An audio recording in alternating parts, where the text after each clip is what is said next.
an early day for a lot of people.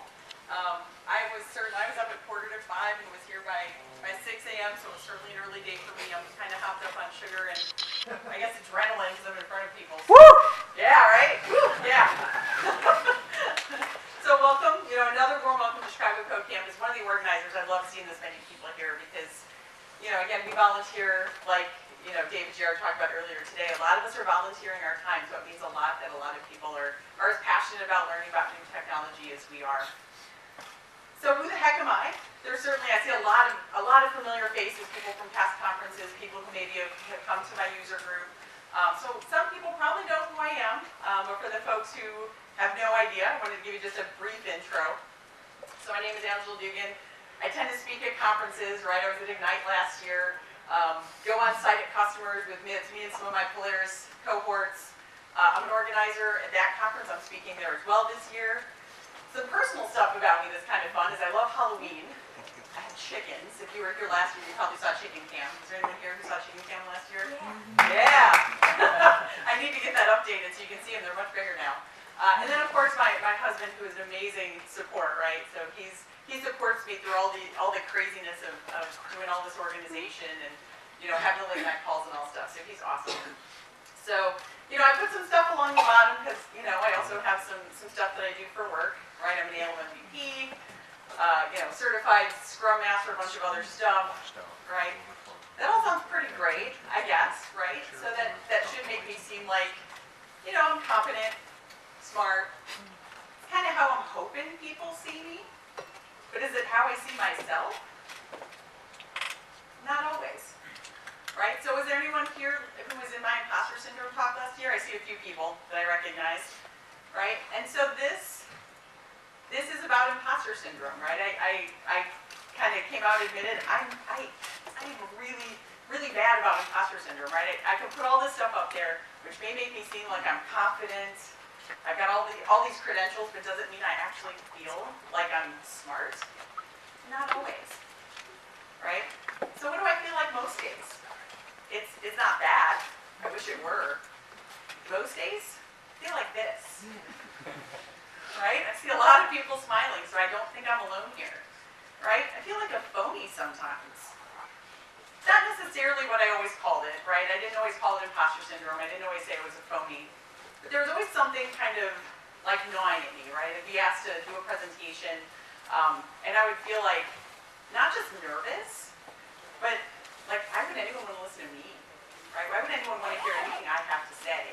And it was this kind of general feeling of not being enough, right? Like not smart enough, not experienced enough, not geeky enough. I don't know. There's a lot of things that you could put in the middle there, and I think a lot of people probably can relate to that. And this isn't where it started, right? Clearly, like, I got over it a little bit because I'm here doing a keynote. But this has been something I felt pretty much my whole life.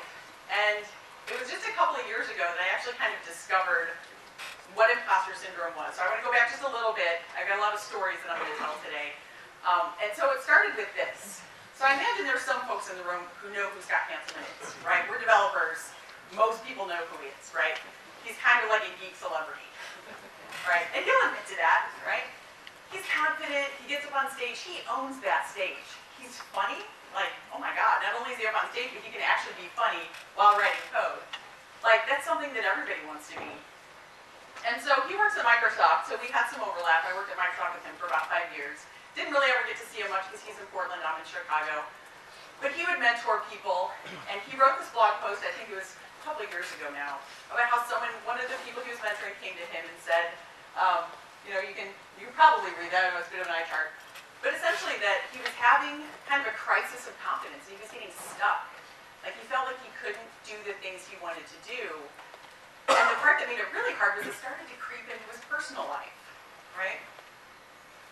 And I got it. I'm reading that, I'm like, yeah, I totally know that feeling. At the time I worked at Microsoft and I felt that way too. And then I read on, right, and I saw this. Deep down I know I'm okay, right? I've been programming since I was whatever, right? Pick a number in this room. Some of you probably since you were like 3 years old, you were programming on something, right? A little different for me. I started a little later in life. Top of this class, CS degree, works at Microsoft. It's clearly not easy to necessarily get a job there. You gotta be pretty smart. But he feels like an imposter all the time, right? I related to that. But what really blew my mind was this next thing. This was Scott's response to him. Dude, you're not alone. I feel like a phony too. That blew my mind. I was like, dude, really? You? Like, Mr. I get up on stage and I can do anything? Feels like a phony. He also has these issues, right? I just couldn't even process that. That was crazy to me. Like, if he feels that way, how am I ever going to be able to get past this? How am I ever going to be able to kind of get back to it? But what felt good was now I had a name, and I knew what it was. Imposter syndrome, right? So I started you really should read his blog if you haven't. This was a really good post. And he essentially kind of goes on to describe what imposter syndrome is. There's a lot of psychology papers on it, a lot of scientific stuff. We're not going to go into that. We don't have that kind of time. And so what I wanted to do, in case there's people in the room who don't know what imposter syndrome is, I found a good way to demonstrate it, which came from a BuzzFeed article that someone sent to me after I did my very first imposter syndrome talk about a year ago. They're like, oh God, you have to see these slides. These are great. This totally captured what imposter syndrome feels like. And so that's what I'm going to do, because I think you guys will be able to relate to this. So the first one that came up, and this isn't all of them, these are just the ones that I saw and I went, yes, yes, that's me, right? So the first one is, think about when you receive a compliment. How do you react to it, right? What do you feel like when someone gives you a compliment? What do you think? What goes through your head? Possibly this. Compliments come from people who are lying to you, right? Or from nice relatives who really don't know what the heck they're talking about. Like mom's like, oh, that was such a great talk, honey. She doesn't know, like when I'm talking about, frameworks, all this other stuff. She's just saying that she's my mom. She has to tell me I'm awesome, right? I'm sure there are people who can relate to that, right? Every time I give a presentation and someone comes up to me and says, wow, that was great, I'm always like, you kind of have to say that. You're not going to tell me that it sucked, right? Maybe they will. So, all right, here's another one. Thoughts you have on your first day at a new job, or a new client if you're a consultant, right? Is it, yeah, I'm going to nail this. I'm going to do such an awesome job, they're going to think I'm so great? Or is it something more along the lines of, oh God, someone's going to realize they made a huge mistake, and I'm going to get fired or pulled from the client or whatever. They're going to figure out that I don't know what the heck I'm doing, right? I'm sure there's some people who definitely know that feeling. I still have that feeling. I've been with software for 20 years. I still have that feeling when I go into a new client. Like, oh my God, they think I know what I'm doing. I'm going to go in there and they're going to figure me out. Thoughts you have when you get into that job and you know you have a big project and you really need to nail it. This is really, like, I gave this talk once and people were looking at these slides and they're like, dude, I was starting to my throat was tightening up as I was looking at these slides, right? It can really be a visceral response, right? Now, I'm not actually going to read this out loud. We're trying to stay G-rated here. But this is what you might be thinking, right? Like, crap, I have to do a good job on this, right? And the worst case scenario is, well, that was fun. I'm going to have to find a new job now, right? Right? There's just a couple more, but they were so good. I couldn't cut any more, but I tried to cut them out, but they were so good. Things you beat yourself up for. Oh my God, this was my favorite, because this is totally me to a T. Things you beat yourself up for, right? Stuff that's completely out of your control. Stuff that everyone else literally has already forgotten about. Or the best, stuff no one noticed in the first place, but you beat yourself up about it constantly, right? And this is where I pivot a little bit, because I feel like a lot of times when you read about imposter syndrome, it talks about you, right? And how you can deal with it and how you can handle it. But it's not just a personal issue for each individual, right? And this slide for me is where this really comes in. Because I remember, so when I worked at Microsoft, I was an evangelist, much like Brian and David over there. And so I literally talked to thousands of people a year, right? Conferences, user group, you name it. And so usually those things come with feedback forms, right? You guys fill those out? You know, how many stars would you give them? What would you change? That kind of stuff. And I could name a lot, but I picked just one. Where I remember this was probably one of my first conferences I ever spoke at when I was at Microsoft. So at the time, I mean, I maybe had 10 years in the industry, still not an insignificant amount, right? And I did this talk, and I thought the talk went really well, right? It covered some good stuff. Everyone's like, oh yeah, we learned a lot. And a couple weeks later, I'm going through the feedback form, and there was a lot of good ones, right? I just chucked those right out. Don't care, they're just lying to me. But I remember one in particular that I pulled up, and it had a bunch of hash marks on it. And I'm like, what is that? And like, mediocre reviews, right? And I get to the bottom, and it was like, well, maybe the content would have been better if you hadn't used the word right so often, right? So some people say when they get nervous. Apparently at the time, my blanket was right. I would say right all the time. And so he had literally counted the number of times I said that. That's what was in my feedback, and I still remember it to this day. It's been like 10 years, right? And so the reason I brought that up, is because imposter syndrome isn't just internal. I'm also having outsiders all the time tell me that I'm not enough. I'm not speaking well enough. My diction isn't perfect. Like, focusing on things that, like, all of us have, right? It takes some serious chutzpah to get up and talk in front of a group this big, right? It's hard, right? David talked about how, these events are so great because it's an opportunity for us to share, but we have to feel comfortable sharing, right? We have to feel like it's safe for us to tell our opinions and not be nitpicked apart for things that don't really matter, right? We're here to share experiences. This isn't a TED Talk, right? This is us just having a conversation, right? And it should be casual. There, see, they're right. Someone's marking that down. Hi, good to see you. So these are the kinds of things I wanted to make sure we're talking about. Imposter syndrome isn't just about you. It's about all the people around you. So I have just a couple more, right? So what you think you are. So what do you think of yourself most of the time?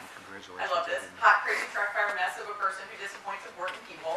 I do think of myself like that quite often, right?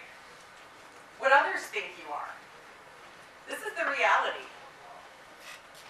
Most other people think they're cool and fine, right? Most other people are not the ones who are focusing on the one thing that you did wrong.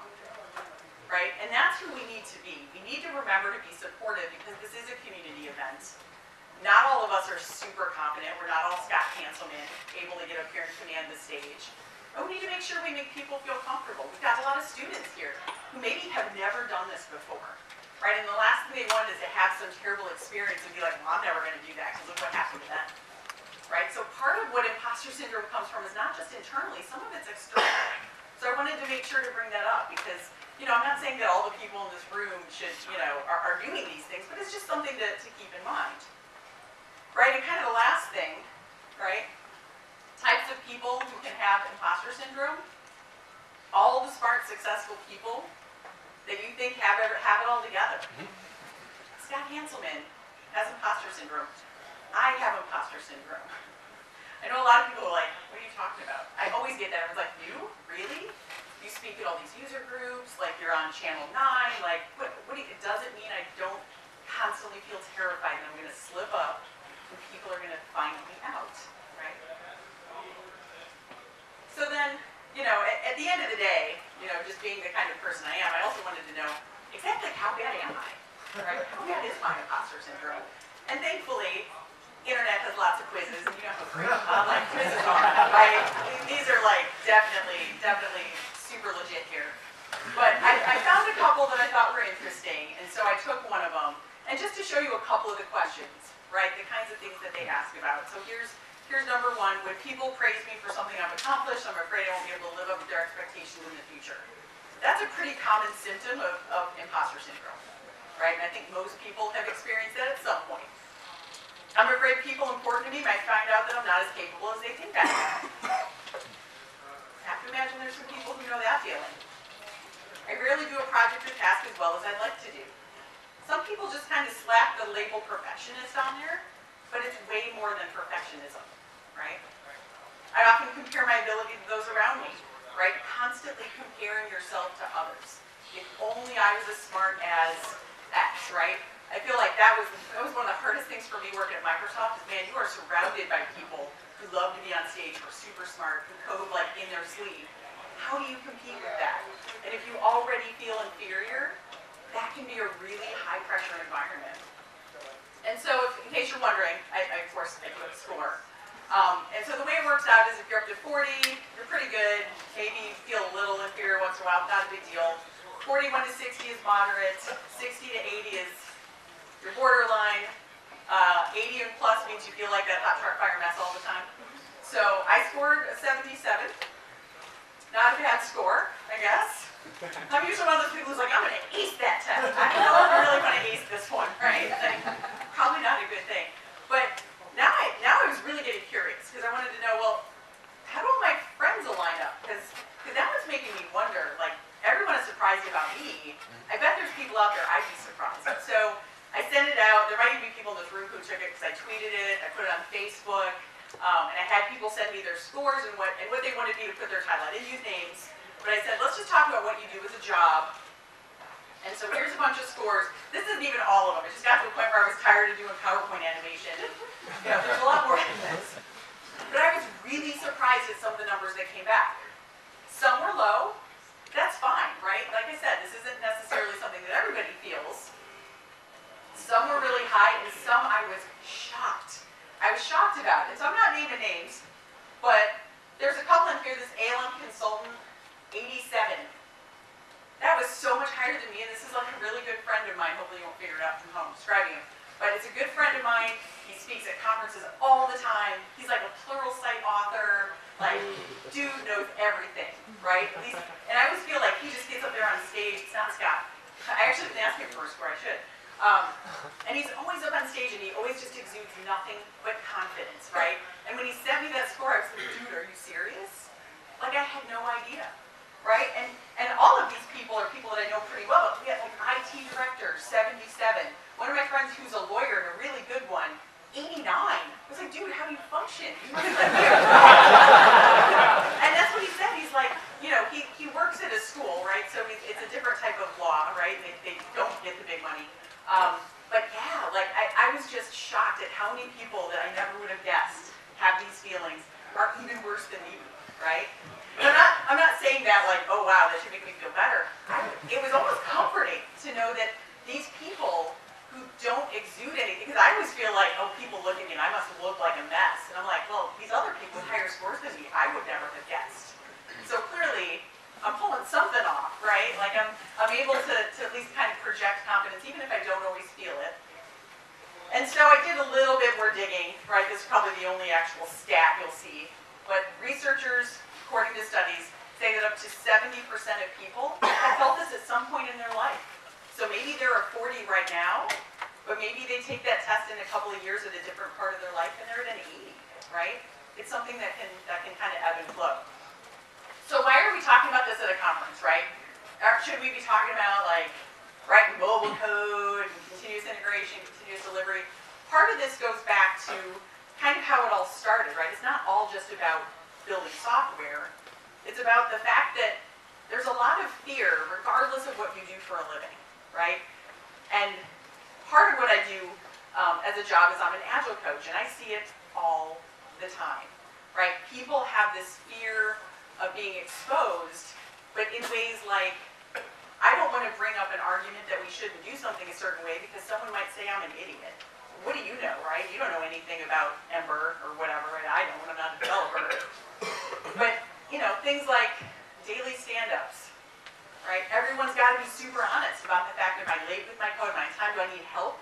Do I need help is one of the hardest things to admit, right? Nobody wants to admit that they couldn't get through something that maybe everyone else thought was easy. They don't want people to see them as the person who can't figure that out. Sharing ideas, whether it's at a conference like this, at a user group, a lunch and learn at your company, right? Imposter syndrome can keep people from sharing really awesome experiences, right? They're holding back from sharing something that might make everyone else's job easier. And then, of course, kind of bigger events, right? Like I said, this was me giving my talk on imposter syndrome last year at that conference. I was terrified. I didn't think I was going to make it through that talk, but I did. And a number of people that came up to me afterwards and said, oh my God, you were talking directly to me. there were people who said, like, their hands started shaking during the talk because it was just, they couldn't believe that finally they could put a name on it. And to have somebody call it out like that and help them understand made them feel a little bit more comfortable maybe speaking out at a conference, asking a question, joining an open space where you have to be much more vocal. You know, most people kind of sit in the room and don't say a word, they listen, they don't ask questions, but you're missing out, right? Everyone is missing out when you don't ask questions, because you probably are asking a question that everyone else has and no one is brave enough to admit it. So I wanted to bring it up just to kind of remind everyone that we're at a conference where there's a lot of fear, right? There's a lot of people, you know, I'm not saying they're literally, this is not like a Stephen King book or something, right? They're not like afraid crazy clown is going to stab them, but they're, you know, they're just afraid of being seen as not enough, right? Not smart enough, not technical enough, not geeky enough, whatever, right? Keep that in mind. So there was something specifically that brought this up that was a little more direct, right? And so those are all kind of more like literally talking. But there's also, I'm sure some people have seen this. This has been kind of going around Twitter and Facebook and various articles about like sometimes the open source community can be kind of nasty, right? So we also have to think about these things. Again, we have a lot of students at this conference. We have people who are new to the IT industry. Even if you've been in the IT industry for 20 years, you don't want to be in a situation where somebody feels like they can't contribute because they're not good enough, right? Because at one point, all of us were not good enough, right? Maybe we didn't know it at the time. The opposite of imposter syndrome is Dunning-Kruger, which is like you don't know enough to know that you don't really know anything, right? So I consider that me right out of college with my CS degree, like, yes, I can do anything. And they like threw me on a project. I didn't know anything. I thought I did. And the older you get, the more you realize you don't know, right? But we just kind of have to accept that and just learn where to look. What things do we want to uncover and kind of dig into? So be careful about how you treat the new people, right? Part of that is there's a lot out there. Like I said, the universe of technology is always growing, right? You think about why is it great to be a developer? They're talking about machine learning, all these new things. I mean, it's crazy how much we don't know. And we'll never know it all. There's just not enough hours in the day. So what does that mean? It means we're going to make mistakes. People also have to be able to make those mistakes and feel like it's okay to talk about it. And I feel like if you can't believe me, believe this guy, right? This guy's pretty smart, right? And even Neil here, I'm going to use a first name, we're on a first name basis, Neil, right? Even Neil says, if you never make mistakes, then you're not on the frontier of discovery, right? Mistakes is how we learn. Mistakes is how we become better at things, right? And kind of wrapping things up a little bit here, you know, one of the things I feel like I'm pointing Scott a lot, and yours are probably burning over there in Portland. One of the things Scott said on Twitter that I really loved was be kind to amateurs, right?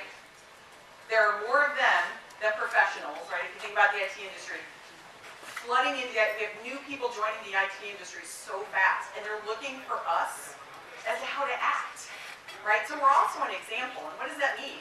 Whether you like it or not, people are looking up to you. You probably have people that you're mentoring that you don't even realize you're mentoring, right? And so I've had to kind of take that to heart because I know that's true for me. I have people that I officially mentor and people that I know I unofficially mentor, even though we don't really call it that. And I started to realize that, man, I'm constantly questioning myself and I'm constantly saying, I'm not enough, I'm not smart enough, I can't do this. And they're looking at me as someone who they think is smarter than them. How are they ever going to do it?